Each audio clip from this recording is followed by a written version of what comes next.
Hello everyone, this is StrawberryShorty here with Wednesday Chapter 5, You Reap What You Woe. I'm actually recording this on Christmas, kind of alone and all that. A little miserable, but trying to make the best of it. Sister got me some presents, Mom is still sick. But by the time this gets uploaded, it will probably be weeks after Christmas, and hopefully the situation will have improved. But anyway, so we kick things off with Wednesday looking at her father's murder report thingy, which I was actually thinking, we never really did get the details of that. She did look at it, but it was just never really addressed.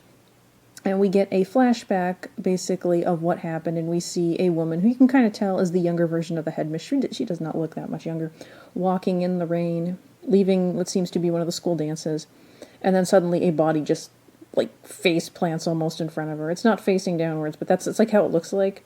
It doesn't feel like a natural body falling. And she looks up and she sees young Gomez with a fencing sword. And the body has a blood stain on its front. So I like how young Gomez looks. But anyway, we cut to young headmistress talking to a cop or someone. No, I think she's talking to Sheriff Walker. So I guess that's the mayor when he was sheriff. And she blames Morticia for the whole thing. Says that both the victim and Gomez were into her. And I had heard someone in a reaction thing I watched theorized that the guy Gomez was accused of killing was the guy that the headmistress liked, and I'm wondering if that's the truth, because she did mention how she asked a guy and then that guy asked Morticia, unless the guy turns out to be Gomez. But yeah. And we shift to... Oh, no. We don't shift yet. Got a little ahead of myself. We cut to Gomez being arrested and Morticia being totally turned on by that because she's Morticia. Then we cut to Parents' Weekend, which we all knew was coming. We see the Addams family, the parents, Pugsley and Lurch. Pugsley and Lurch so far have gotten no attention. I feel especially bad for Lurch. Lurch is not even a character in this. I'm not sure he was ever really a character, but, I wish he was a bit more of a presence. Wednesday and Enid both are not happy that their parents are there. Wednesday wishes she'd worn her plague mask, but it's you'd still stand out, especially since your uniform is the only one that is all black. And Pugsley is eating something. I'm not sure what it is. And, yeah, there's a lot of happy parents running around. And all I can kind of think of is that Enid's parents kind of remind me of the Weasleys, and that there seems to be a lot of them, and the siblings are all kind of out of control. We cut to Xander and Bianca watching everyone from high up, and both believing that their parents didn't come. And Xander comments on that, and I'm really glad when Bianca calls him out immediately, because I'm that's what you say to her. You should be apologizing, because being that this is a TV show, we have to assume that they have not spoken since the dance. And she does call him out. I'm glad of that. She's you're missing the part where you apologize. And he does. And Xavier's dad couldn't make it. And Bianca mentions, she calls her mother Gabriel, dresses her by her first name. And she says, she didn't come. She's probably off sunning herself somewhere. But surprisingly, the woman suddenly shows up and she's very unsettling. Seems like an evil person. And into the headmistress' office where the Addams family is meeting with the headmistress. And Morticia is happily talking about the past, and I think she says the headmistress's first name, but I could not make out what she was saying, so I'm not sure. And you can kind of tell during this whole conversation that they really hate each other, or at the very least, the headmistress hates Morticia. And even though Morticia notices her page with her picture on it has been ripped out from the yearbook, she still wants to borrow it. And I'm just why would you borrow that one? There's got to be other yearbooks here. And the headmistress is telling them how Wednesday's acclamation hasn't really been going well, but it's she's made friends. She's really doing fantastic. And I don't think she's attempted to murder anyone yet, so, And, of course, the heat kicks on. Let me go turn that off. I swear. I don't want to be cold, but I wish it would not kick on when I'm recording. Ugh. You can't pause these recordings either, and it's too inconvenient to turn it off and start it up again, because then I won't know how long I've been recording. I'll plug this back in. Okay, where were we? So, the headmistress thinks that they should do a family therapy session, and Morticia is really against this. Gomez is fine with it, and as they head off to therapy, we see the sheriff, who's at the weather vane, taking note of what's going on, and kind of arguing with the son a bit too, because the sheriff is naturally not happy to see Gomez is back in town and walking free, and his son is just like, well, you know, at least he cares enough about his daughter to go to therapy with her, and because, you know, the sheriff is not going to therapy with his son, because he's just not comfortable with that, but it's like, they have issues. They clearly need to be in therapy together. The sheriff prepares to leave when suddenly he gets a phone call and starts talking about putting up crime scene tapes, so you know something has happened. And the son is like, Dad, is everything okay? And it's like, you obviously know a crime has happened. And it's revealed that the doctor has shot himself, basically. I knew that doctor was doomed. My gut was right. But hearing that he apparently took his own life, a little weird. That sounds super sus. I mean, he was about to retire and super happy, so I don't know. Cut to therapy. Pugsley is eating something weird again. Looks like some sort of Funyuns. And the therapist asks them, like, how have you all been feeling about Wednesday not being here? Pugsley misses her. They all basically miss her, but Pugsley's the one who's the most convincing. Wednesday just breaks out the murder file and confronts her parents about how her father allegedly murdered Garrett Gates. Morticia refuses to talk about it at all, and she's just, like, shutting it down. And everyone storms out pretty much, except Pugsley, who's like, thanks for the candy, and apparently it was actually potpourri, so I still don't think that looked anything like potpourri. It looked like Funyuns. I want to know what it actually was, since he was actually eating it, so it had to have been some kind of snack. And Gomez and Morticia end up talking about what happened in the past after Wednesday, you know, storms off. And they seem to think she won't believe it. They're hesitant to tell her. And it's just like, just tell her, you know? They seem to think it's going to inconvenience her in some way, but if they don't tell her, it's just, I feel like it's just going to backfire horribly. And we cut to Bianca in the weather vane with her Gabriel. And we kind of get some real neat insight into Bianca here, where apparently Gabriel is part of a cult, which is why she left. Her name is actually apparently Brandy Jane, which she does not go by anymore. She's trying to forge a new life for herself, and the cult is led by some guy named Gideon, like Morningstar or something, and he's been using her mother's siren powers, and she suspects that the only reason he has any interest in her at all is because she is also a siren. And it's revealed that Gabriel married him, and apparently her song is drying up, which is why they want Bianca back. Membership is down, and they want her to lure more people into the cult, which is pretty messed up. She makes it clear that what she's saying isn't a request, and talks about how she'll reveal that Bianca sirened her way into the school. Which, does anyone actually care? Like, I mean, I feel like if you stood up and said, I was, you know, being trapped in a cult, and I used my powers to get away from the cult, I feel like people would actually be pretty forgiving. It's not like the worst crime in the world. I would still never want to go with her, because that just sounds like a really horrible, dangerous situation that you could easily, like, not be able to get out of. So, Enid and Wednesday had talked earlier about the fact that, oh, how did I miss that? I talked about that briefly. Did I overlook? Yes, I overlooked several little note things. Can't believe I did that. After the Addams family arrives, I forgot to mention that I didn't at that point buy the romance between Gomez and Morticia. It did get better after they went on. And the headmistress had said something about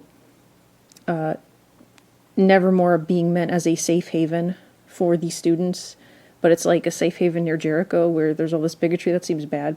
And my theory was confirmed. Eugene is alive. I'm worried about him, though. He's apparently in a coma, and I'm theorizing he probably knows something like who the monster is or whatever, because otherwise, why would they put him in a coma? He's got important information he's sitting on. Like, maybe he's going to wake up and tell someone else, and I'll have to rush to save Wednesday or something. But anyway, I don't know how I missed that whole line of text that I had like written out. It's frustrating. It's gonna make editing this video a pain. But anyway, so Enid and Wednesday had talked about Eugene being in the hospital and how Wednesday hadn't visited yet. So she goes to the hospital to bring him some honey. Thing has apparently been watching over him, which is nice and clever. She meets Eugene's moms, who have apparently Eugene has not stopped talking about Wednesday.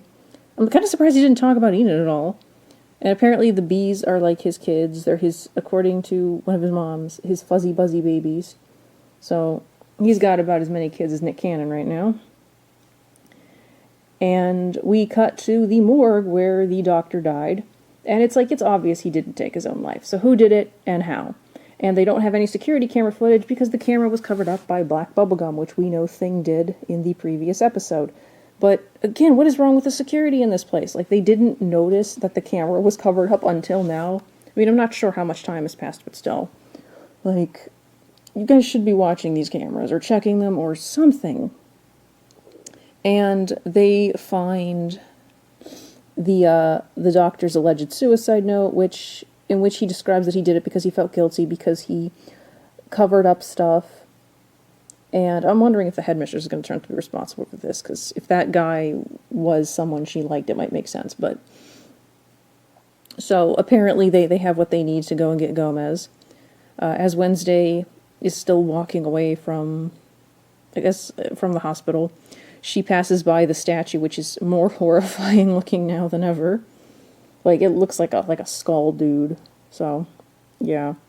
She spots her mother entering the cemetery and doing a thing with a grave. This whole scene is really weird, because, like, she rips off the rose petals and just throws the stem down, and then kind of throws the rose petals away. And this, to me, seems really dismissive, like she didn't care about this person at all. But Wednesday seems to think she did, and once we learn more about what happened, none of this makes sense, like why she would care about this guy enough to leave a rose if she did care. And even if she didn't care, again, why would she go there? Like, it just feels weird to me. And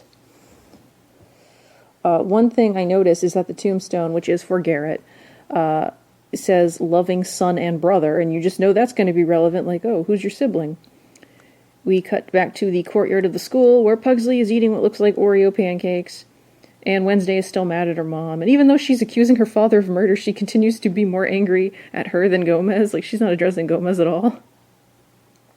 And, yeah, he wants to tell her. He thinks they should just tell her whatever happened, but she is certain that Wednesday just will not believe it. And they're hoping for something to happen that will distract her. And we also got some parents with no faces. We've had some students with new faces, too.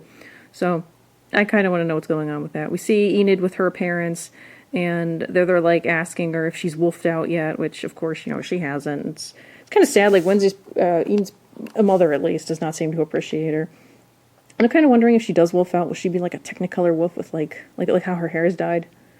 I kind of want to know. The cops show up to arrest Gomez, and it's a whole public affair. Like, realistically, these cops should have probably asked at the entrance or something, like, hey, can we have Gomez brought here, or can we meet with him somewhere? Instead, they walk in front of the entire school and just arrest him and make a big spectacle of it. The sheriff might have done that on purpose. He's got feelings about this. But, yeah. So, Wednesday goes to meet with her father in prison, and he's not wearing a black jumpsuit, which is weird. Thing is amusing and clearly very upset that Gomez is locked away. And they do reference the color of the jumpsuit, because when asked about her mother, it's like, oh, she hates you in orange. That's why she's not here, basically. He finally, at Wednesday's urging, tells his story. He claims that Garrett was infatuated with Morticia and mistook her kindness for the same feelings. He became a stalker. His father was rich and bigoted, which meant when Morticia tried to report the stalking, she was ignored. When they were kissing as the dance was going on, Garrett caught them. Morticia tried to make Gomez run away, saying that Garrett wouldn't hurt her, but Garrett was acting like a crazy person, so I'm pretty sure Garrett would have hurt her. Like, you're being a little naive, but I guess she was just a teenager.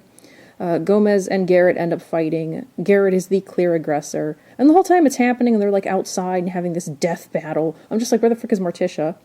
Gomez picks up the sword after he gets knocked down and sort of ends up stabbing Garrett in what is clearly self-defense. And I'm just thinking there has to be more to this because he said Wednesday wouldn't believe it. Is this not believable? This feels pretty believable. And I still don't get why this is a crime because, like, wouldn't this be murder in self-defense? Like, he was violently attacking you. I mean, the very fact that he was there would be suspicious, right? Also, you gotta kind of wonder, how did Gomez not get arrested in the first place if his dad was super rich and powerful? Like, wouldn't he just be, like, scapegoated or something? I don't know. Whole thing feels weird. Wednesday actually also thinks her father is lying because he has a bunch of tells. He apologizes for not being a better father, but she corrects him, tells him how he taught her to be strong. Kind of a nice moment. But, anyway. So, Wednesday heads off to meet with the sheriff guy. And she's wearing this weird checkered outfit. I don't know if I like her in checkers. But apparently she got the deputy lady or whatever to go away by saying that her cat Swifty was being held hostage. Kind of want to know more about Swifty and Swifty's situation, even though Swifty is probably fine. But, yeah. And she chooses to confront him about how her father is totally innocent, which, even if she has faith in him, it feels a little weird, considering she's basically already said she doesn't believe his story. So it's like, why would you do this? And she seems to believe that the monster killed the doctor, which... So is the monster supposed to have some control over themselves? Like, why are they murdering people? Why kill the doctor? It all feels very weird. Why plant the fake confession?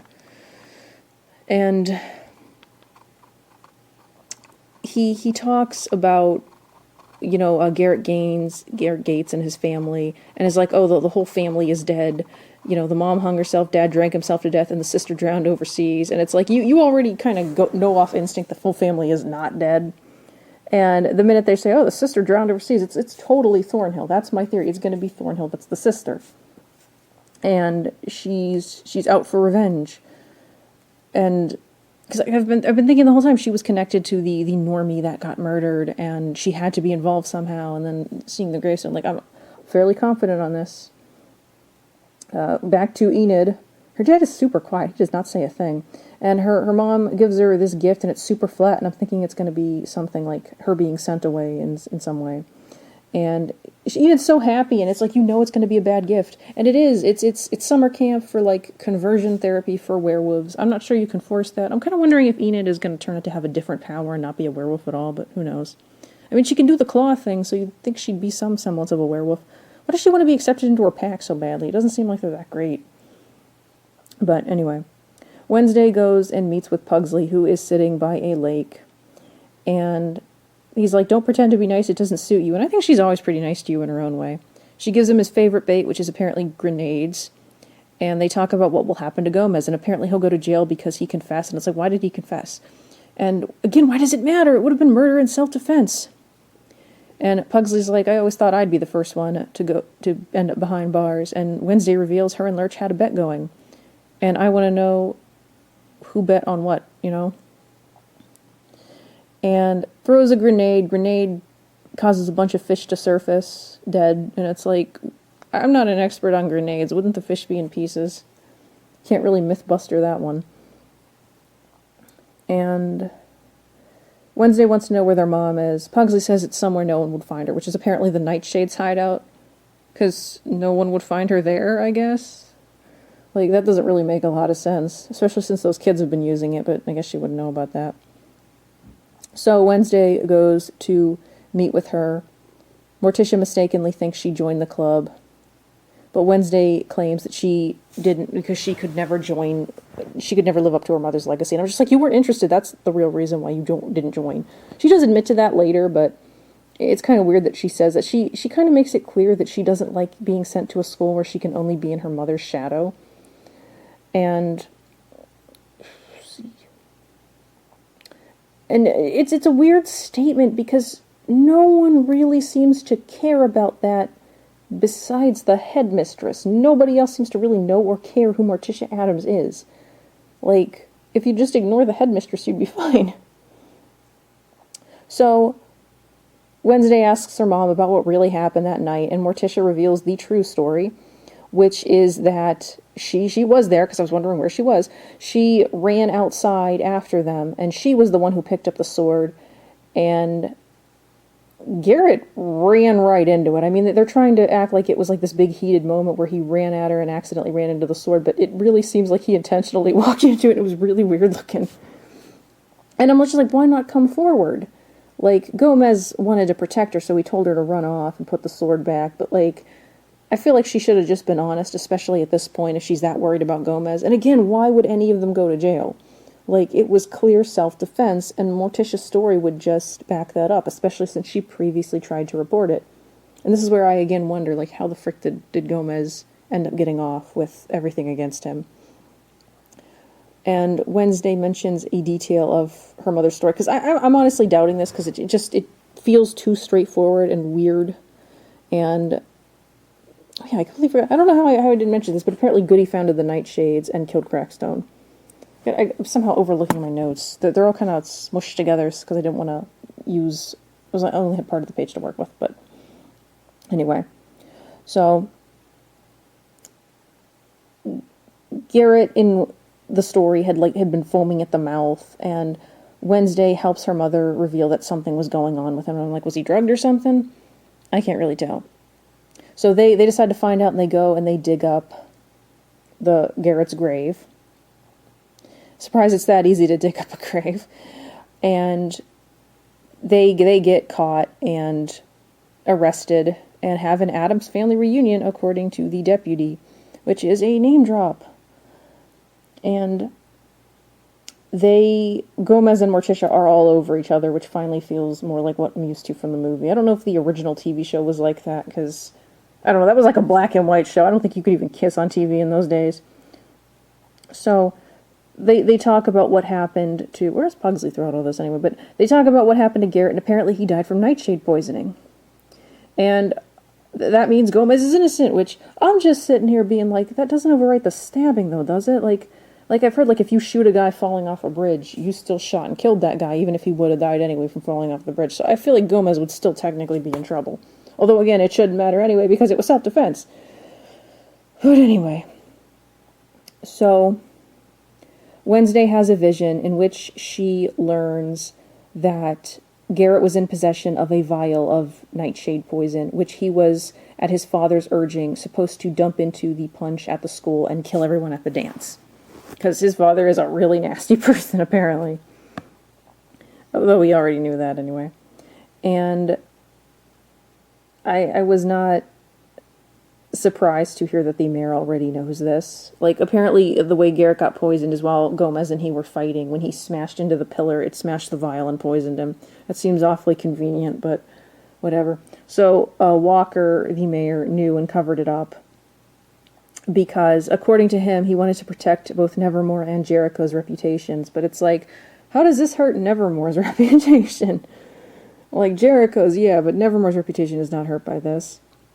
And he resents the accusation that he cares more about himself and becoming sheriff or becoming mayor or whatever, because they imply he was in Garrett's dad's pocket. And it's like, you resent that? You covered up a mass murder plan and nearly got an innocent man sent to prison. So, like, yeah, I don't think you have any right to be outraged. And Morticia, she reported stalking, and you just ignored it. And it's like, you could have stopped all this from happening if you'd taken me seriously. Anyway, so they demand, in exchange for keeping it secret still, they demand that everyone be released, charges dropped. And I'm just thinking the sheriff's not going to be happy about this. Morticia and Wednesday finally talk about the visions and how they're connected to their outlook on life. Since Morticia is a more positive person, her visions tend to be positive. She calls herself a dove, but since Wednesday sees the world through a darker lens, she is a raven, and thus more powerful. And they can't really be taught by anyone. One of their ancestors will reach out and help them, and Wednesday thinks that this is Goody, but her mother warns her that Goody is a powerful witch and whose vengeance ultimately destroyed her. The sheriff leads Gomez out, and he's oddly okay and apologetic about the whole thing. Like, I can't imagine he was told the whole story, because otherwise I think he'd be ticked. Maybe not at Gomez, but still.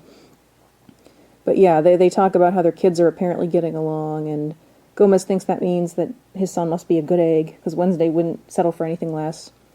We cut to the mayor looking through the file, and basically looks at a family picture of the Gates family. And you see that little girl, and you can't really infer anything from this, but I'm still guessing it's going to be Thornhill. Because, I mean, you know, it's super obvious. Back to Enid and her family. Enid makes it clear she's not going to any camp, and her mother is less than pleased. But Dad finally speaks and says he's proud of her. Now, Bianca's issue, which is the one that I cared the most about because it's pretty serious and honestly kind of fascinating, really develops Bianca's character more, just gets rushed to a conclusion, and I do hope that they touch more upon it in a later episode or the next season. But basically, Bianca says that she will go back and briefly help them out, but only if they wait until the end of the year. And then she will cut them out of her lives permanently. And there's about 20,000 different issues with this, namely that you shouldn't go back into a cult scenario because this guy's probably going to imprison you or something. And, like, they're never going to let you go. Like, I just don't like that it was rushed this way, so I do hope it comes back up. The Addams family parts ways, but not before Morticia gives her the headmistress's yearbook and is basically like, you know, oh, I was looking through this and thinking about all the memories, and I'm just like, is this yearbook going to be a clue in some way? She leaves. Wednesday opens the book, and you can tell from her expression there definitely was a clue. She rushes off to the headmistress's office and confronts her, because it's basically revealed in the book that the headmistress is a shapeshifter, and so she figures out that Rowan did in fact die, and the headmistress just impersonated him. And she plans to tell the sheriff and everything, and the headmistress is like, you're not telling anyone. And it's again, Wednesday, you're too direct. You gotta be more cautious with your information. Like, this woman could just kill you. And she's the headmistress. She can cover it up. She covered it up with Rowan. But apparently there's no real point to revealing it, because Rowan's family knows that he's dead, and they're fine with this version of events, because Rowan had been going insane because of his telekinetic powers, and this way of doing things protects both the school's reputation and Rowan's, and that's basically her whole thing. You know, I'm protecting the school and its students, and Wednesday calls her out, like, what about Eugene? How are you protecting him? And that seems to shake her a little bit. Before she can answer, we hear a bunch of yelling. They rush to the balcony, and they see that the lawn is on fire. And we had seen this in the preview as well. I thought it said Fire Williams, but it actually says Fire Will Rain. So a bunch of random, I guess, Jericho people did that. It's kind of stupid. Like of all the things you could spell out in fire, Fire Will Rain? Really? It's just, it sounds dumb. And also, why does the school still not have security? Like, first you had that mass murder attempt all those years ago, which maybe you didn't know about, maybe you did, I'm not sure. But then you also have that whole prank thing that happened. Like, get a security guard, for crying out loud, put a spell up or something.